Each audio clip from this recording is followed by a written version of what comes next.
Ramrama waterfall में हम हैं इस वक्त और ये झरना जो है कलकल करती हुई यहाँ से पानी लेकर के आ रही है। यहाँ पर एक ये दिखाई देगा, ये पानी यहाँ गिर रहा है और मज़ा जो नहाने का आएगा वो यहाँ पर आएगा, लेकिन यहाँ पर अनुमति नहीं है। हमने विचार बनाया था कि हम यहाँ पर जा कर के नहा लें करके, क्योंकि बाकी जगह पर हम देख कर के आए तो उतना आनंद हमको मतलब महसूस नहीं हो रहा था। सही आनंद की अनुभूति यहाँ पर हुई रही थी। ये पूरा का पूरा दृश्य है और यहाँ पर सब नहा रहे हैं और हमारे साथी मित्र हैं। यहाँ पर पूरा का पूरा दृश्य आप देख सकते हैं। ये ऊपर सीढ़ी जो है वो पार्वती मैया जी की वहाँ पर मंदिर है, मूर्ति है, उसके लिए जाती है और ये पानी इधर से पूरा अपना जल लेकर के आ रही है, जंगल के भीतर से कलकल करते हुए बहते हुए यहाँ पर आ रही है। पूरा दृश्य आप यहाँ पर देखेंगे पेड़ पौधों का, तो बहुत ही मतलब कि आनंद की अनुभूति यहाँ पर मिलती है। ये मंकी जी हैं, जा रहे हैं बाजू से। तो इस रमरमा वाटरफॉल में आने के बाद आप कैसा महसूस कर रहे हैं? रमरमा वाटरफॉल में आने के बाद बहुत शानदार महसूस कर रहे हैं। प्रकृति को आपको पास से देखना है तो आप रमरमा वाटरफॉल आ सकते हैं। तो यहाँ पे एक प्राकृतिक झरना है और खूबसूरत जंगल है, खूबसूरत पेड़ है, खूबसूरत माहौल है और बरसात का मौसम है, थोड़ी सावधानियाँ भी रखनी चाहिए। तो हम भी प्रॉपर सावधानियाँ लेकर यहाँ पर रमरमा वाटरफॉल का आनंद ले रहे हैं। धार्मिक स्थल भी है यहाँ पर, तो हमने भोले बाबा के दर्शन भी किए और बहुत आनंदित महसूस कर रहे हैं। कितना बालाघाट जिला मुख्यालय से कितना दूर है ये बताइए? बालाघाट जिला मुख्यालय से लगभग 30 किलोमीटर। 30 किलोमीटर? हाँ, बाइक से भी आ सकते हैं आप, कार से भी आ सकते हैं, तो बिल्कुल आप इजीली यहाँ पर आ सकते हैं। तो ये हमारे साथी हैं, साथ में हम सब घूमने के लिए आए हैं और यहाँ लगभग हमने पूरा घूम लिया है। बस ये ऊपर हमको पार्वती मैया जी का दर्शन करने जाना है। अब इनमें से 2-3 लोगों का मन बन रहा है कि हम ऊपर चढ़ें, क्योंकि अब इतने दूर ऊपर आते तक जो है थकान महसूस होने लगती है और 2-3 जो लोग हैं हमारे साथ ये पूरी तरीके से थक चुके हैं। इनका कहना है कि नहीं, यहीं से मैं पार्वती जी की पूजा कर लेता हूँ। तो ये स्थिति यहाँ पर आ गई है। देखते हैं क्या माहौल बनता है। क्या कहना चाहेंगे इस दृश्य, यहाँ का जो माहौल है उसको लेकर? क्या चाहेंगे, जैसा प्रकृति में पहले से निर्माण होकर रखा है, चट्टानों से बना हुआ ये रमरमा वाटरफॉल है, तो प्रकृति को ध्यान में रखते हुए यहाँ के जो भी कारीगर मिस्त्री लोगों ने बहुत अच्छे से इसको संजोने का प्रयास किया है। हाँ, भले जैसे आप चढ़ेंगे तो आपको 1-1, 1.5 फीट की हाइट का सीढ़ी आपको देखने को मिलेगा, जिससे जैसे मोटापा थोड़ा बढ़ जाता है तो लोगों को परेशानियाँ होती हैं। थोड़ा धीरे धीरे चढ़ना होता है, रुक रुक के चढ़ना होता है। और दूसरी जो सबसे बड़ी चीज़ है यहाँ पर हम देख रहे हैं कि जो लड़कियाँ हैं, आजकल का ज़माना ऐसा हो गया है कि लोग शादीशुदा सिर्फ 10% आते हैं, बाकी लोग ऐसे आते हैं कि अपने अपने मतलब सेटिंग बना लेते हैं। आजकल 15-16 साल की उम्र से ही लड़के लड़कियां आपस में आकर्षित होते हैं और एक दूसरे को इधर लेके आते हैं, कई कांड करते रहते हैं।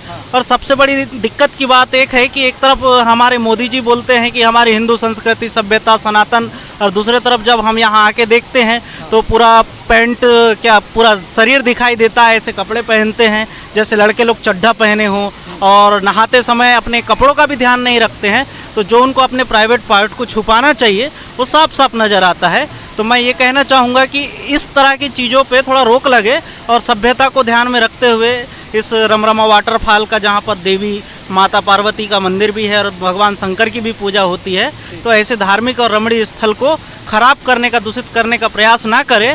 और अगर आप नहाते हैं तो आपको एक सीमाओं में रहकर ही नहाने का या बाकी चीज़ों की प्रबंध की व्यवस्था होनी चाहिए, ना कि आप पूरी अश्लीलता के साथ दिखें। इसमें लड़कों का भी मानसिकता जो होता है वो बदल जाता है और बाद में वो परेशान हो जाते हैं और फिर दूसरी चीज़ों को जन्म देते हैं। तो इन सब चीज़ों से बचना है। तो मेरा कहना होगा कि लड़कियों या लड़कों पर थोड़ा सा नहाने के सही कपड़ों का चयन होना चाहिए और अश्लीलताओं को दूर करना चाहिए। तो ये हमारे साथियों का ये विचार है और जिस प्रकार से आप देखेंगे यहाँ पर जो पर्यटक आ रहे हैं भारी मात्रा में, तो ये प्राकृतिक स्थल अपने आप में यहाँ पर साफ सुथरा वातावरण है, लेकिन यहाँ पर लगातार गंदगी फैलाई जा रही है। जैसे आप देखेंगे तो यहाँ पर ये सब कूड़ा करकट भी आपको दिखाई देगा, जिस प्रकार से ये पैकेट, पन्नियाँ, कागज़ और केले के छिलके सब फेंके जा रहे हैं, राजश्री के गुटके, ये सब जो है यहाँ पर पर्यावरण को प्रदूषित एक तरीके से किया जा रहा है। ये सब पैकेट्स, कुरकुरे के पैकेट्स और फिर ये सब गंदगी यहाँ पर आप देख सकते हैं। ये पैकेट, बॉटल, सिगरेट के डिब्बे, फिर कहीं पर आपको वाइन के डिब्बे, फिर ये सब चीज़ें यहाँ पर आपको दिखाई देंगी, कहीं बॉक्स फेंका हुआ दिखाई देगा। तो इस प्रकार से यहाँ पर जो लिया जा रहा है इनका, तो कैसा माहौल है भैया यहाँ का, कुछ कहना चाहेंगे वीडियो के सामने? बहुत ही अच्छा माहौल है यहाँ तो। हाँ। तो हम मानेगांव से आए हैं। कहाँ से आए हैं? भंडारा से। भंडारा से, मतलब महाराष्ट्र से आए हैं। महाराष्ट्र। क्या नाम है आपका? विशाल चामट। विशाल चामट। या तो ये महाराष्ट्र से आए हैं, मतलब ये आप देख सकते हैं एक प्रकार से ऐसा भय तो नहीं लगता बालाघाट में आने में, क्योंकि अभी जैसे मैं दिल्ली से आया तो मेरे जो साथी हैं उत्तर प्रदेश के फिर बिहार के, उनको जैसे हम बालाघाट के हैं बोलते हैं तो वो उनको लगता है कि ये नक्सली है। मतलब आप पूरे देश भर में नहीं आप पूरे देश भर में देखेंगे तो मध्य प्रदेश में सर्वाधिक नक्सल प्रभावित इलाका बालाघाट और मंडला को कहा जाता है, और छत्तीसगढ़ में आप देखेंगे बस्तर है, सुकमा है, फिर वो उन जिलों को कहा जाता है। तो आपको ऐसा महसूस तो नहीं होता बालाघाट में आने के बाद कि न डर वाला माहौल तो महसूस नहीं होता ना? हम ऐसे माहौल में रहते तो हम डरेंगे क्यों? आप कहाँ से हैं? हम वही से है। तो पूरा नक्सली इलाका है हाँ आपका? हाँ, हम खुद है क्या रे, बंदूक लाए क्या? मतलब कट्टा वट्टा भी लेके चलते हो क्या? कट्टा वट्टा भी लेके चलते हो साथ में? नहीं लेके जाते ना? हाँ। तो मतलब घूमने ही आए सब, आप सब साथ में ही हो? तो ये यूट्यूब में है, तो इस यहाँ पर जो मतलब ये सब नहा रहे हैं उस पर कुछ कमेंट वमेंट करना है कुछ? सब कुछ बढ़िया लग रहा है? पहली बार आ गए हैं इसकी वजह पहली से। बार आए। और जो वाटरफॉल है बालाघाट में गांगुलपारा, वहाँ गए? नहीं गए वहाँ पे। और गोदरी वाटरफॉल? नहीं, वो भी वहाँ पे भी नहीं। ये पहला है। आप एक बार गांगुलपारा भी जाइएगा, थोड़ा सा आपको सुगम सड़क वहाँ पर नहीं मिलेगा। यहाँ से कितना किलोमीटर? यहाँ से आपको कितना किलोमीटर है?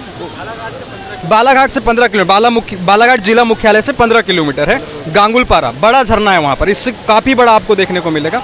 आनंद भी बहुत ज़्यादा आएगा, ये भी ठीक है, लेकिन वहाँ पर पहुँचने के लिए आपको सुगम मार्ग नहीं मिलेगा। जितना सुगम मार्ग यहाँ आपको मिला ना, उतना वैसा वहाँ पर कुछ डेवलप नहीं हुआ है। तो वो चीज़ें हैं यहाँ पर।